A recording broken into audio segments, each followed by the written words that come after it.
Hola, buenos días a todos.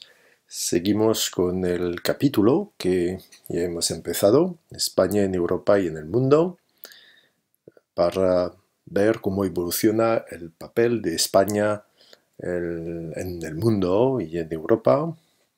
Vamos a ver la segunda parte de este capítulo. Tenéis que recordar que primero, en un primer periodo, España tenía un estado totalitario vinculado al eje y su destino. Franco es un aliado natural de la Alemania nazi y de la Italia fascista, que lo ayudaron a ganar la guerra civil. Por eso, durante la Segunda Guerra Mundial, pues se considera como un aliado del eje, pero como dirige un país completamente destruido, más o menos arruinado, pues no puede participar directamente en el conflicto, tiene que quedar neutral, pero en el periodo de 1941 hasta 1943 afirma su apoyo a la lucha anticomunista contra la Unión Soviética del eje. Claro que la situación se vuelve mucho más difícil con la derrota de las potencias del eje en la guerra, en el conflicto mundial. Ahora España es un país más o menos aislado en una Europa occidental democrática, bueno, dejando al lado el caso de Portugal, que es una dictadura en aquel momento, y España, pues, no puede entrar en la ONU. España se encuentra en un aislamiento diplomático, un aislamiento económico, comercial, bueno, y en una situación, por supuesto, muy difícil. Es la época de los años del hambre. Pero la situación de España cambia con la guerra civil, con la Guerra Fría. La Guerra Fría cambia totalmente la situación. En efecto, poco a poco Franco aparece como un aliado aceptable. Aparece como, son sus propias palabras, la centinela de Occidente. La centinela es la persona que vigila, es la persona que alerta en caso de peligro. Y Franco se considera como tal. Se considera como el hombre que lucha desde 1936 contra el comunismo en el mundo, el hombre que ya dijo, señaló el peligro que representaba. Y por eso también envió a voluntarios, entre comillas, a voluntarios españoles a luchar contra la Unión Soviética bajo uniforme alemán. España entonces conoce una situación nueva y podemos decir que la Guerra Fría salva al régimen de Franco. Franco estaba en una situación difícil, se nota aquí con esta portada del periódico estadounidense Time, que pone de relieve la situación inestable de Franco. Lo vemos aquí en una cuerda, en equilibrio frágil, que podría caer en cualquier momento. La Guerra Fría cambia esta situación. La centinela de Occidente, como lo decía, es una expresión de Franco. Esta situación, esta idea se resume en la imagen de propaganda que vemos aquí, imagen española, por supuesto. Franco aparece como el sol, aparece dentro del sol que brilla. Es el hombre que inspira a los españoles, que es el hombre que dirige la lucha, es el caudillo. Observamos efectivamente una lucha entre un gran buque, un gran barco, con la bandera española, con velas que llevan la cruz de Borgoña, es el símbolo de los carlistas, ya lo sabéis, y también en la proa observamos el símbolo de Falange Española, el yugo y las flechas, así como una águila de dos cabezas que representa la idea de imperio. Frente a este buque, frente al hombre con espada que está en la proa, tenemos barquitas con velas que permiten identificar el enemigo, el comunismo, con el martillo y la hoz. Pues sin lugar a dudas, España se presenta como un elemento del bando que lucha contra el comunismo. Esta nueva situación de España, este cambio, se observa con la frontera francesa que fue reabierta en 1948 por el gobierno francés, después de meses durante los cuales está cerrada. Entonces la frontera terrestre se reabre, ya es un símbolo de este cambio de situación. ¿Por qué España tiene esta suerte? ¿Por qué puede cambiar de situación? Pues porque poco a poco la Unión Soviética se refuerza. En 1949 ya tiene la bomba atómica. Empieza también la guerra de Corea, son conflictos duros y los Estados Unidos buscan todos los aliados que pueden encontrar. Es el momento, es la época de la pactomanía. Y efectivamente España recibe una primera ayuda de Estados Unidos, no está en la OTAN, pero recibe una primera ayuda, un crédito de los Estados Unidos y poco a poco puede regresar en el concierto de las naciones. El gran momento que marca este cambio, que marca el regreso de España en el concierto de las naciones, es 1953. En 1953 España rompió claramente con su aislamiento. Dos tratados, dos acuerdos internacionales que marcan este cambio.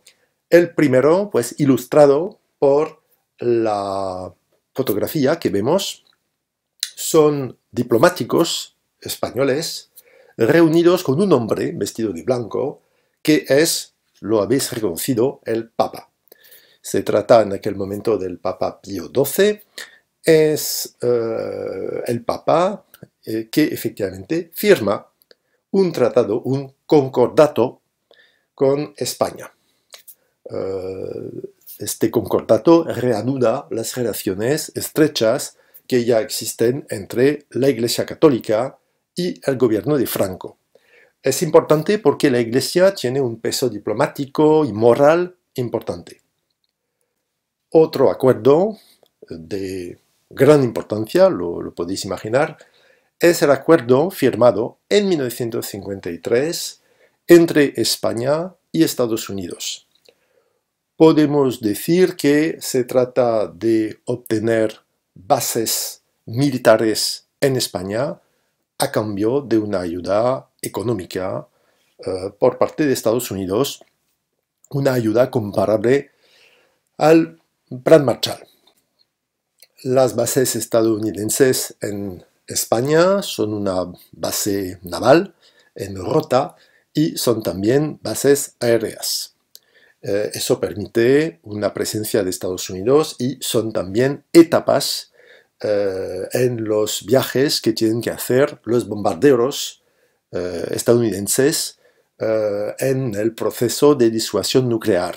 Efectivamente, estos bombarderos que llevan bombas atómicas transitarán por el territorio de España.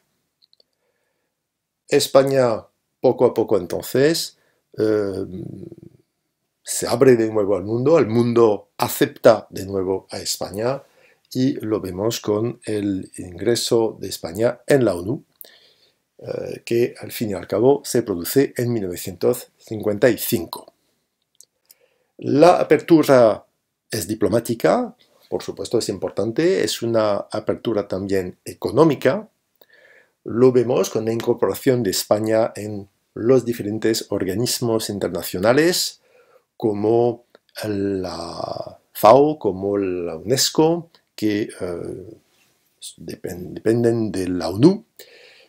integra pues, la ONU en 1955, la Organización Internacional del Trabajo y también en 1958 la Organización Europea de Cooperación Económica, que ya conocéis porque es la organización que repartió el dinero del Plan Marshall. De la misma forma, integra el Fondo Monetario Internacional, lo que permite recibir préstamos de este fondo en caso de dificultad. Y las dificultades existen para el Estado español en aquel momento.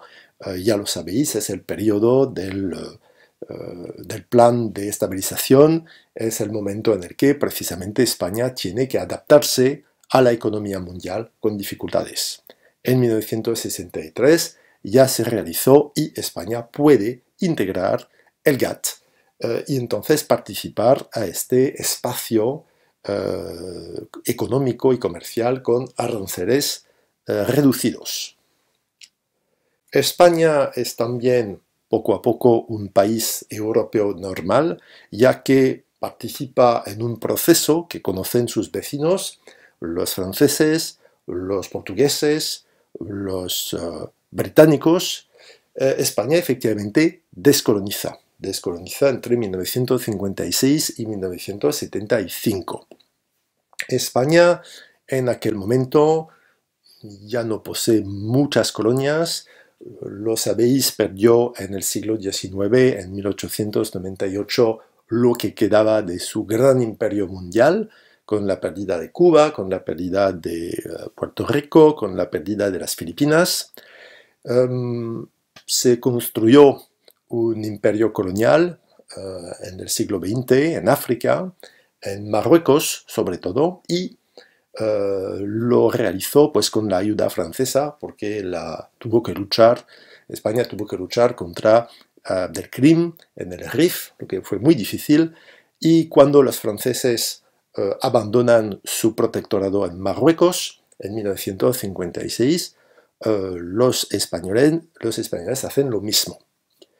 Van a abandonar también un territorio a Marruecos, el territorio de Ifni, y una banda de terreno, la zona de Dra, en 1958. En cuanto a Guinea Ecuatorial, recibe primero su autonomía y después se vuelve independiente en 1968. Así que podemos hablar globalmente de una descolonización pactada. Sin embargo, un momento fue difícil, una parte de este proceso fue algo difícil y humillante para los españoles, es lo que llamamos la Marcha Verde. La Marcha Verde es una iniciativa del rey de Marruecos, entonces se trata de Hassan II.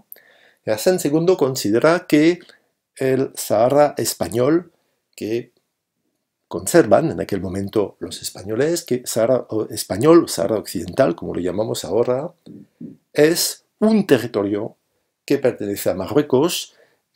Hassan II decía que se trataba de el equivalente de Alsacia y Lorena para los marroquíes.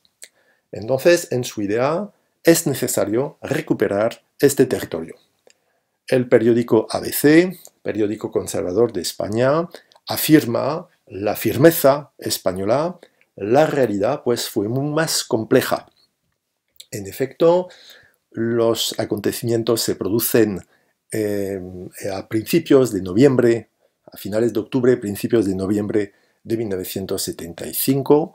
El contexto es muy importante, este contexto lo conocéis, se trata de la agonía del general Franco, que muere el 20 de noviembre, y es un periodo pues difícil para España, para el gobierno de España y sobre todo para el ejército español, que en aquel momento pierde su jefe.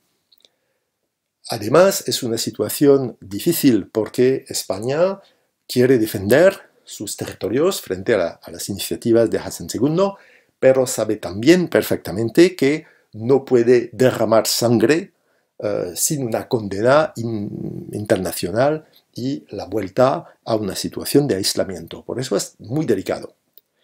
Además, Hassan II, que es un dirigente muy sutil, decide organizar lo que llama la Marcha Verde, que no es una invasión militar, efectivamente una intervención militar marroquí se produce, pero el aspecto más importante de esta Marcha Verde es una marcha pacífica de civiles marroquíes. Aquí vemos fotografías que muestran esta población civil, con fotografías del rey, con banderas marroquíes, que esperan, una población que no está en la frontera desértica por casualidad, o está aquí porque camiones llevaron a esta población a la frontera.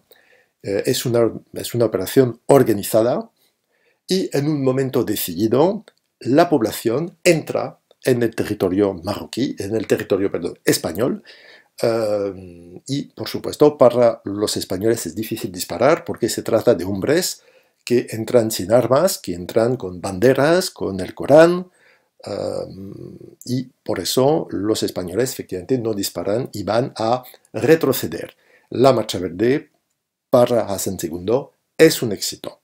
Y por eso en este billete marroquí tenemos el recuerdo de este momento con una población que lleva retratos del rey, que lleva banderas, con una paloma con el Corán en el pico, pues tenemos este movimiento hacia la frontera. Es un recuerdo de la recuperación de un territorio que los marroquíes consideran como suyo. Es lo que vemos en este mapa, pues entonces, para recapitular lo que acabamos de ver, protectorado de Marruecos en el norte abandonado en 1956, territorio del Dra en la frontera con Sahara español en 1958, el pequeño territorio de Ifni en 1969 y en 1975 los españoles abandonan el Sahara, que ya no es español, que se ha vuelto Sahara occidental, firman un tratado con Marruecos y también con Mauritania, porque los dos países se reparten este territorio. Sin embargo, otro actor interviene. Este actor es un movimiento de guerrilla, es un grupo, es un movimiento independentista que se llama el Frente Polisario. Y el Frente Polisario, por la violencia, por ataques, obliga a Mauritania a abandonar su parte de Sahara Occidental que Marruecos ocupa, entonces completamente, lo que observamos aquí. Y para defenderse, para defender la parte útil de Sahara Occidental, los marroquíes construyeron un muro de defensa que permite aislar en el este, pues en el Sahara, los grupos de guerrilla del Frente Polisario. Aquí vemos otra imagen que ilustra esta división en dos partes y este muro. En teoría, Sahara Occidental, eso dice la ONU, debería hacer un referéndum a ver si la población quiere efectivamente su independencia o integrar definitivamente y de forma internacionalmente reconocida Marruecos, pero por el momento este referéndum nunca se realizó. Con estos elementos podemos pensar que la descolonización se acabó, pues no exactamente, porque quedan territorios que unos consideran como colonias. Se trata de territorios como Ceuta, Melilla, Gibraltar, que son puertos disputados.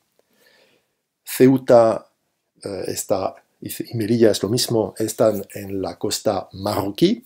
Los marroquíes consideran que son territorios colonizados que tendría que recuperar. España, que está aquí a veces desde el siglo XV, pues considera que son territorios españoles, a pesar de estar en la costa africana, mientras que los británicos están en el peñón de Gibraltar desde el siglo XVIII, lo poseen desde el tratado firmado en 1713.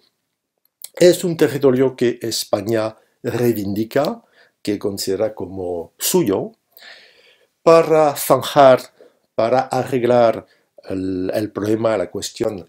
Los británicos realizaron un referéndum en 1967 para saber si la población quiere quedarse británica o quiere volverse española, y la respuesta es que quiere quedarse británica, lo que muestra aquí este coche con los colores del Reino Unido y también con la bandera de Gibraltar. Franco decía a propósito de Gibraltar: eso es como una fruta, cuando madure caerá. Por el momento la situación sigue sin solución y los británicos conservan este territorio. La situación de España se normaliza. Es un país ahora abierto al mundo, que tiene de nuevo relaciones políticas, económicas. Es un país que descoloniza, como muchas potencias europeas, y es un país, sin embargo, que sigue sufriendo una imagen negativa por la dictadura de Franco. Hasta la muerte de Franco, España conserva su imagen de régimen represivo, de régimen dictatorial. Y a menudo el régimen de Franco sufre reacciones internacionales vivas por la represión franquista que sigue hasta el último momento. Franco, casi en su lecho de muerte, firmó, el último documento que firmó fue una condena a muerte. Por eso esta represión franquista con condenas a muerte provoca, cada vez que se produce una condena, una ejecución, provoca reacciones internacionales diplomáticas fuertes. Es lo que pasó, por ejemplo, con un joven militante anarquista catalán que se llama Puig-en-Tix. Puig-en-Tix es un hombre que fue condenado, que fue ejecutado y que además fue ejecutado de la forma tradicional española que llamamos el garrote vil. Es decir, que se estrangula al condenado. Frente a las reacciones, frente a lo que la prensa occidental dijo de esta manera de ejecutar a la gente, el gobierno decidió ejecutar por fusilamiento. Y es el único condenado, es el último condenado que sufrió esta pena.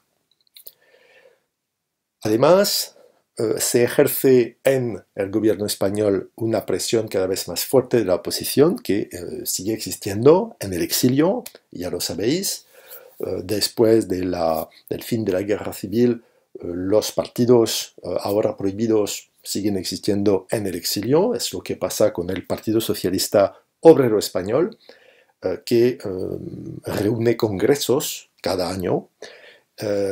Aquí tenemos una fotografía del 26º Congreso del Partido Socialista Español, el 13º en el exilio. Fue celebrado en Francia, en Suresnes, en la región de París, y habla en esta imagen el secretario general del Partido Socialista francés, François Mitterrand, que acuerda, que propone aquí su apoyo, su ayuda, su respaldo a sus compañeros españoles. Es el momento, entramos en el momento en el que los movimientos de oposición en el exilio se reúnen alrededor de los socialistas, de los comunistas, y poco a poco se reúnen en lo que los españoles llaman la Plata-Junta, porque se reúne la plataforma y la Junta Democrática, y entonces se vuelve efectivamente una fuerza de presión, de oposición notable.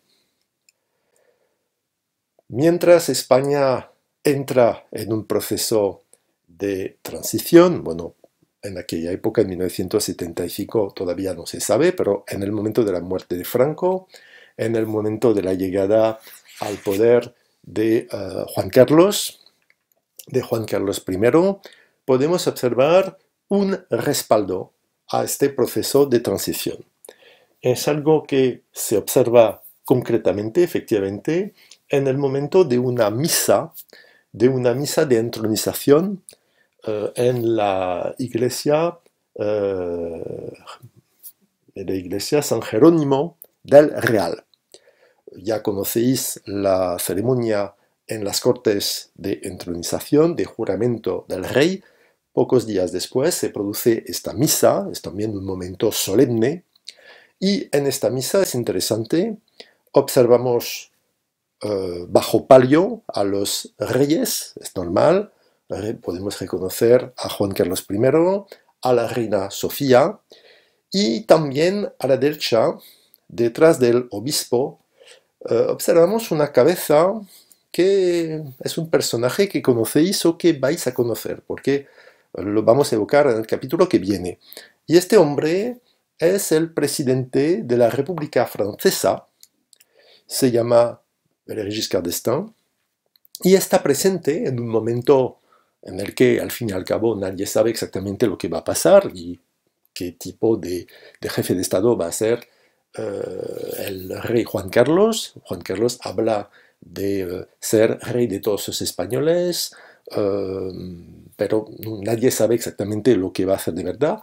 Pues el presidente francés decide apoyar por su presencia esta esperanza de cambio democrático, de transición pacífica. Y efectivamente, con este proceso que se realiza, lo sabemos, España puede volverse una España plenamente europea, una España plenamente abierta al mundo, proceso que empieza más o menos en 1976 y que dura hasta hoy en día. Pero eso es otra historia, es otra parte del capítulo que veremos en la siguiente etapa. Bueno, adiós a todos, nos vemos.